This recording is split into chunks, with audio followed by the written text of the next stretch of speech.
네, 앞서 전해드린 대로 어제 하루 전국에서 30건 넘는 산불이 난 가운데 최근 10년 사이에 봄 산불 중 두 번째로 많은 것으로 분석됐습니다. 부주의한 실수 한 번이 대형 산불로 이어지고 있는데요. 자, 임주혜 변호사와 산불 관련 법률 이슈 먼저 짚어보고 전국 이슈 계속 살펴보겠습니다. 안녕하십니까, 변호사님? 네, 안녕하세요. 자, 일반적으로 이 산불이 난 경우에는 관련자는 어떤 처벌을 받게 되는 겁니까? 산불이 났을 때 먼저 고의로 불을 낸 경우 그리고 과실로서 이런 일이 발생한 경우 나눠볼 수 있을 것 같습니다. 예. 우리 형법에서는 별도로 처벌 규정이 있을 때만 과실범을 처벌하도록 하고 있는데요. 산불 같은 경우에는 과실로서 불을 낸 경우, 그래서 피해가 발생한 경우라고 하더라도 형사처벌 대상이 됩니다. 산림보호법에 관련된 내용들이 담겨 있는데요. 과실로서 산불을 낸 경우라 하더라도 3년 이하의 징역 내지는 3천만 원 이하의 벌금에 처해질 수 있습니다. 예. 실제로 과거 여러 사례들에서 과실로서 예를 들어서 성묘를 하다가 일부 낙엽에 불을 내다가 큰 산불로 번진 경우라던가 집에서 잘못해서 이제 라이터 같은 불로 산불을 일으킨 경우 같은 경우에 형사처벌로 이어진 사례들이 다수 존재합니다. 예, 전국 곳곳에서 동시다발적으로 화재들이 계속 이어지고 있는 그런 상황인데 지금 피해 현황도 계속 늘어나고 있습니다. 그러면은 이렇게 되면은 형사처벌 외에도 민사적인 처벌도 좀 지울 수가 있는 겁니까? 가능은 합니다. 참 안타까운 상황인데요. 이번에 지금 주말만 해도 전국에서 정말 곳곳에 산불이 이어지고 있습니다. 사실 산불이 굉장히 무서운 부분이라고 할 수 있는 게 피해가 정말 일파만파 번지게 되고요. 민사적인 배상 책임도 막대할 수 있습니다. 여러 가지 경우를 좀 나눠볼 수 있는데 예. 이 가해자가 특정이 된다면 가해자에게 민사적인 배상 책임을 지우는 것도 가능합니다. 이 과정에서 만약 지자체에서 관리 부실, 관리 소홀로 인해서 산불로 인한 피해가 더 커졌다고 한다면 지자체에다가 책임을 묻는 그런 경우도 가능하고요. 예. 경우에 따라서는 보험으로서 보험에서 배상을 받을 수 있는 부분도 있기 때문에 이런 부분이 좀 나눠서 이어질 수 있습니다. 예. 좀 과거 사례를 보자면 과실로 이제 쓰레기에 이제 불을 지폈다가 산불로 이어진 사례에서 이것은 과실이었기 때문에 형사처벌은 징역 10개월 정도가 나왔었고 8천만 원 정도의 배상 책임이 인정됐던 사례도 있었고요. 실제로 고의로서 방화를 했던 경우에는 4억 이상의 어떤 배상 책임을 개인에게 물었던 사례도 예. 있습니다. 아, 그렇군요. 모쪼록 하루빨리 산불이 좀 진화가 됐으면 하는 그런 바람이고 계속해서 전국 소식도 한번 짚어보죠. 윤석열 대통령 탄핵 심판이 헌법재판소에 접수된 지 오늘로 이제 100일째입니다. 그리고 이제 이번 주에 사법 슈퍼위크, 이른바 사법 슈퍼위크가 한덕수 국무총리의 탄핵 심판 선고로부터 시작이 되는데 이 선고에 대한 쟁점은 어디에 있다고 봐야 될까요? 한덕수 국무총리에 대한 탄핵 심판이 바로 내일 그 결론이 나옵니다.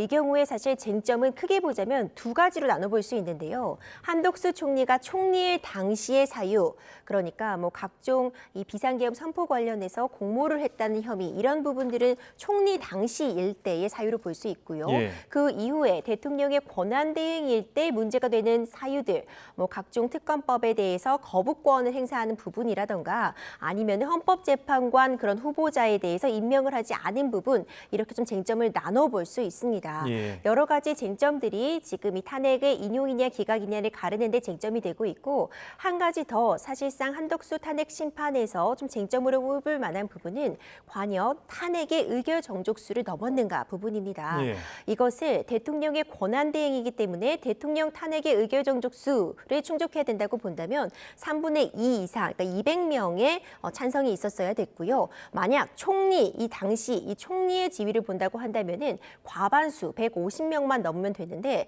지금 한덕수 총리 같은 경우에는 192명의 가결을 통해서 지금 탄핵 심판이 진행이 됐습니다. 그렇다면은 과반수는 넘지만 3분의 2는 미치지 못하기 때문에 예. 이 의결 정족수가 문제가 있다고 헌법재판소에서 본다면 각하될 가능성도 존재하고 있어서 이런 부분들을 좀 쟁점으로 꼽을 수 있습니다. 그러면 이제 헌재 판단에 따라서 윤석열 대통령 선고에도 좀 영향을 줄 수 있다고 보십니까? 네, 영향을 줄 수 있는 그 부분, 영향이라기보다는 어찌 보자면 예측을 가능하게 하는 부분이라고 표현할 수 있을 것 같은데요.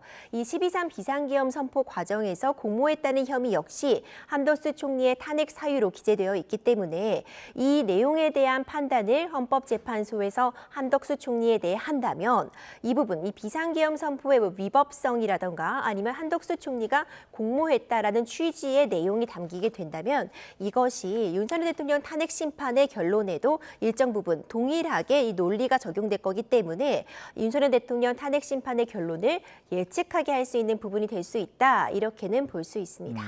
그러면 이 한 총리 측의 뭐 쟁점과는 별개로 저희가 이제 쟁점이 한 5가지 정도가 있는데 시간 관계상 다 다뤄볼 수는 없을 것 같고 이와는 별개로 이 선입선출 원칙을 어겼다라는 헌재에 대한 비판이 또 있지 않습니까? 이 부분은 어떻게 보십니까?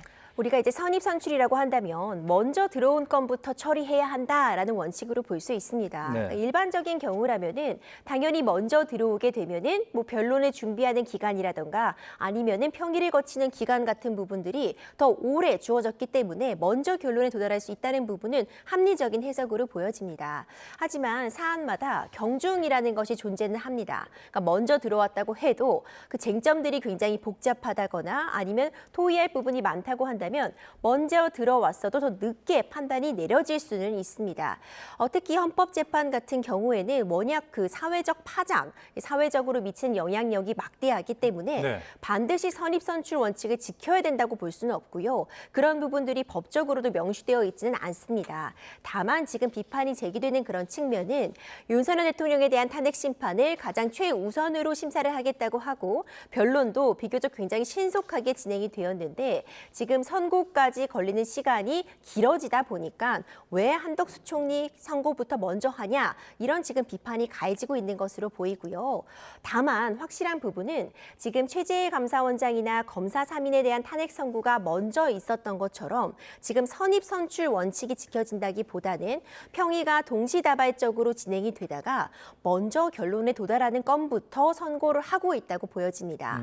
최재해 감사원장이나 검사 3인 그리고 이번에 한덕수 총리에 대한 탄핵 심판에서 재판관 평의 결과 재판관들의 결론이 먼저 도달했기 때문에 지금 먼저 선고가 이루어진다고 보고요. 예. 윤석열 대통령 탄핵 심판 같은 경우에는 아직 어떤 결론이 도달하지 못하고 있기 때문에 내지는 결론에 도달했지만 그 논리라던가 판결문 작성에 조금 더 숙고하고 있어서 시간이 더 걸리기 때문에 판결 선고가 늦어진다 이렇게 볼 수 있습니다. 그러니까 윤 대통령보다 평의가 먼저 나왔기 때문에 먼저 선고가 되는 것이다. 이제 이렇게 말씀해 주셨는데 사실 윤석열 대통령에 대한 탄핵 심판 선고는 3월 둘째 주부터 계속 나올 수 있다.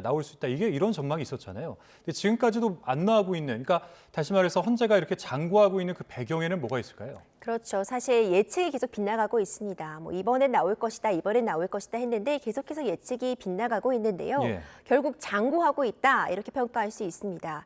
이 대통령에 대한 탄핵 이 사건은 사실 사회적인 영향력 그리고 국가 전체의 위상과도 직결되는 부분이기 때문에 신속한 재판도 물론 중요하겠지만 정확하고 논리적인 분석에 따르는 결론에 도달하는 게 가장 중요할 것입니다. 이를 위해서 지금 8인 체제의 재판관들도 계속해서 평의를 진행하고 있다고 보는데 예. 지금 선고가 늦어지는 건 복합적인 요인이 있을 수 있습니다. 먼저 헌법재판소가 업무가 과중했습니다. 여러 건의 탄핵 심판이나 권한쟁의 심판들이 동시에 진행이 되면서 일단 평의 자체나 업무를 처리하는 데 시간이 걸렸다. 이 부분을 꼽고 싶고요. 두 번째로는 지금 어떤 결론을 도달하는데 일정 부분 이견이 지금 존재한다는 부분은 확인할 수 있을 것 같습니다.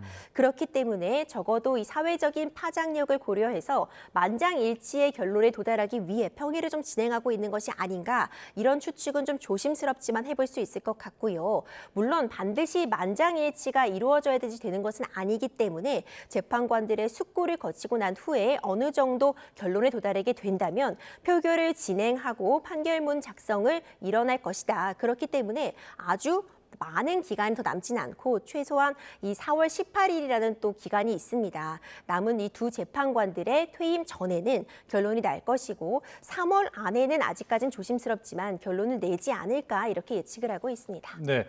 자, 한 가지 이제 마지막으로 여쭤보면은 그 한덕수 총리가 만약에 기각이 아니라 각하가 되면 이 최상목 권한대행이 임명했던 뭐 정계선, 조한창 재판관들에 대한 추후 어떤 이게 이제 무효가 되냐 뭐 이런 주장도 있거든요. 이제 어떻게 보세요? 그렇죠. 사실 초유의 사태입니다. 지금 권한대행의 권한대행 체제가 이루어지고 있는데 권한대행이 했던 뭐 헌법재판관의 임명이라든가 예. 거부권 같은 부분들이 만약 권한대행이 돌아오게 되면 어떻게 될 것인가 한 번도 다뤄진 적이 없었던 사례거든요. 예. 기각이 됐다고 한다면 사실상 한덕수 총리의 이 직무 정지가 정당한 과정이었기 때문에 어떤 이견 없이 최상목 권한대행이 했던 부분들이 그대로 인정이 되겠지만 만약 각하가 된다고 한다면 한쪽에서는 이 부분에 문제 제기를 할 수는 있어 보입니다. 하지만 모든 부분을 무효화한다면 그 혼란이 더 가중되기 때문에 이 부분은 사실 모두 다 소급해서 무효가 되기에는 좀 어려운 측면이 있지 않나 싶습니다. 예. 자, 여기까지 듣도록 하겠습니다. 임주혜 변호사였습니다. 오늘 말씀 고맙습니다.